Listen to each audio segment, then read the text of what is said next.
As many of you know, prior to being elected to the Senate, I served as a public defender. And when I got to that job, I fully understood that I would be representing people who couldn't afford private counsel before the criminal courts in the Commonwealth. But what I didn't understand and began to learn was a lot of the circumstances why I was representing those people was beyond their control. These were people who were experiencing mental illness, people who were experiencing substance use disorder and addiction, and in most times both. These are people who were trapped in cycles of poverty, and people who the criminal justice system just did not guarantee justice.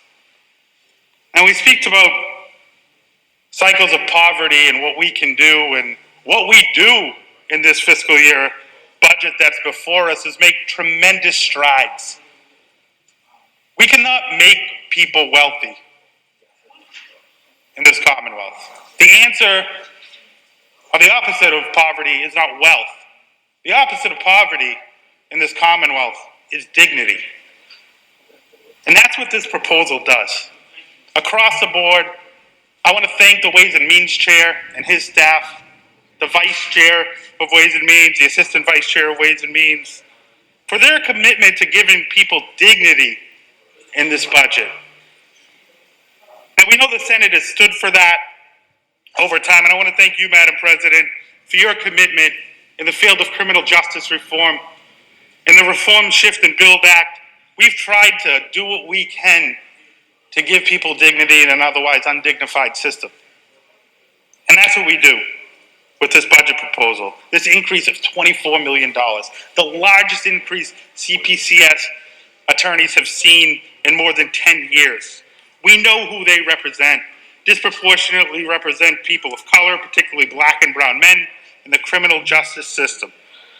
It is a direct result, of some racist and discriminatory practices, and it is a direct result that these people find themselves in this situation because of the insufficient resources and access to justice. So, as we know, CPCS is a public defender agency for the Commonwealth. 100%, as I said, of their clients are poor, and 50% are persons of color. And all depend on CPCS for access to justice. And like I said before, Madam President, in the past 4 years, we've taken up criminal justice reform as a policy. We've taken up the Reform, Shift, and Build Act as a policy, and those are wonderful policies. But in this budget, as in all budgets, we can make a statement of our values. And that's what we do here by putting this additional fund here, is we put our money where our mouth is.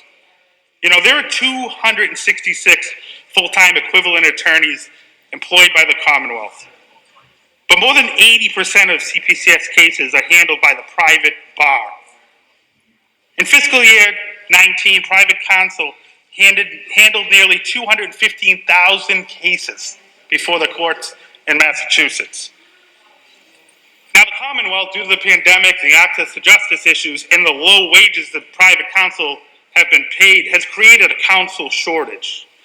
A combination of outdated hourly rates and a cap for billable hours has led to this counsel crisis and, of course, this access to justice crisis. Without long overdue increases to hourly rates, private attorneys just can't afford to represent individuals who have a constitutional right to fair representation and justice.